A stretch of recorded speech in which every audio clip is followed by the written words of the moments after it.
e o transporte de óleo tem sido um elemento-chave para a vitória.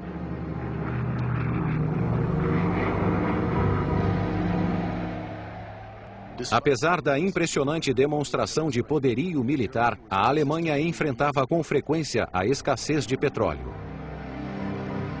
It could be argued correctly, I believe, that the decisive advantage of the Allies in World War II was their access to large quantities of high-octane aviation fuel. The Germans in Europe had no such fuel. Indeed, by the middle of the World War II, they were using synthetic fuels made with slave labor in slave labor camps, whereas the United States had infinite, at the time, resources of oil, refining capacity to make that crude oil into very efficient aviation fuel. And this proves crucial in the skies over Europe in World War II.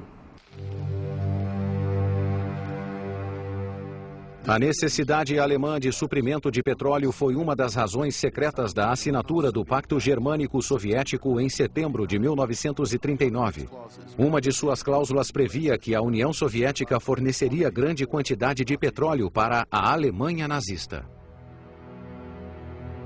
Até 1941, quando o pacto foi quebrado, 900 mil toneladas de petróleo do Mar Cáspio alimentaram o esforço de guerra alemão no fronte ocidental. Depois da luta na França, que terminou após 3 semanas com a vitória dos alemães, estes tiveram de enfrentar a inesperada resistência britânica, que provocou uma guerra aérea e marítima com um grande dispêndio de combustível. Apesar da derrota no fronte ocidental e contra todas as expectativas, Hitler atacou o leste e enviou suas tropas contra a União Soviética. Segundo um historiador alemão, o desejo alemão por petróleo foi certamente o principal motivo da decisão de invadir a Rússia. Hitler tinha 2 objetivos quando tentou tomar os campos petrolíferos de Baku: privar os soviéticos de petróleo e suprir a Alemanha para continuar seu avanço por terra sobre a Índia. A rápida reação do Exército Vermelho e sua corajosa resistência durante a Batalha de Stalingrado pôs fim às ambições alemãs em 1942.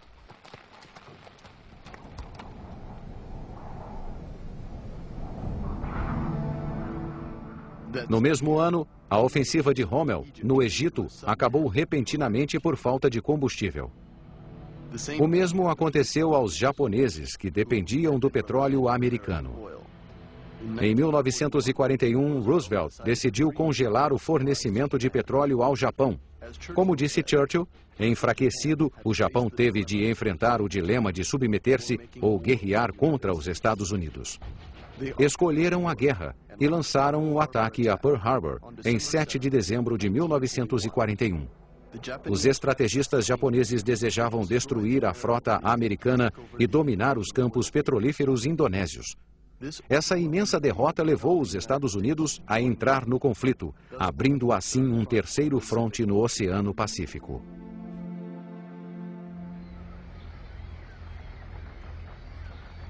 Os americanos voltaram sua poderosíssima economia para a indústria de guerra. O petróleo fluía livremente. Inúmeros navios-tanque, aviões e navios de guerra cruzavam o Atlântico entre os Estados Unidos e a Inglaterra. A Grã-Bretanha, em preparação para o dia D, estava armazenando um imenso arsenal.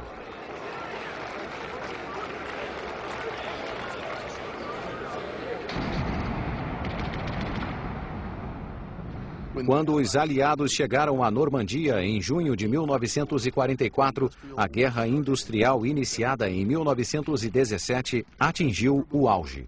Como nunca antes, sangue e petróleo invadiram a costa da Normandia.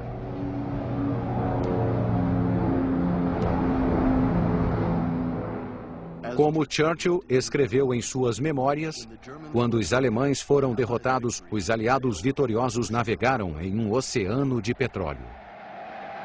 O final da Segunda Guerra Mundial marcou uma virada na história do petróleo, que daí por diante transformou-se no turbilhão de uma corrida enlouquecida. Après la Deuxième Guerre, il y a un effort extraordinaire de reconstruction, bien sûr, un effort très énergivore, mais en même temps qui s'accompagne, juste après, d'une accélération de la croissance économique. Et qui dit croissance économique dit encore une fois augmentation de la consommation d'énergie et en particulier de pétrole.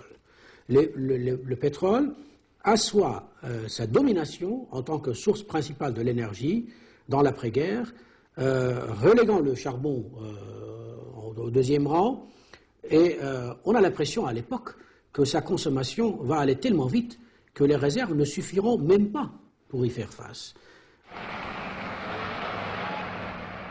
Em 1945, a recuperação econômica da Europa e do Japão era espetacular, mesmo tendo começado entre ruínas e pobreza. Mas a ajuda americana por meio do Plano Marshall, além do desejo de governos e povos de esquecer os horrores da guerra, tornou possível esse milagre. Na França, esse período foi chamado de Os 30 Gloriosos. Apesar da Guerra Fria, que ameaçava a paz no mundo, o antigo continente europeu foi impulsionado por uma sociedade de pleno emprego e consumo, seguindo o exemplo dos Estados Unidos, que impôs seus modelos e mitos a todo o planeta. Jeeps, jeans, jazz, os amendoins salgados das rações diárias dos soldados, a modelo anunciando a loção bronzeadora e os filmes em Technicolor varreram a tristeza e o medo dos anos de ocupação. Os europeus também descobriram as maravilhas dos produtos derivados de petróleo e os objetos de plástico invadiram todas as casas. Os materiais sintéticos foram outro milagre da indústria petroquímica que alcançou um enorme sucesso na Europa. Com a volta da paz, costureiros engenhosos, frustrados por 4 anos de carência, transformaram paraquedas do exército americano em blusas e roupas de verão. O nylon transformou-se no símbolo do modernismo.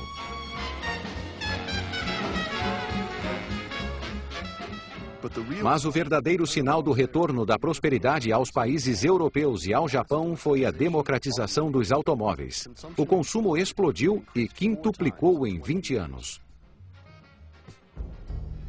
Esse fenômeno incentivou as grandes companhias a prospectar novas jazidas nos países do Hemisfério Sul, e especialmente no Oriente Médio. Foi então que esses países começaram a despertar e procurar formas de se libertar do longo controle ocidental. Esse foi o início do que ficou conhecido como nacionalismo do petróleo.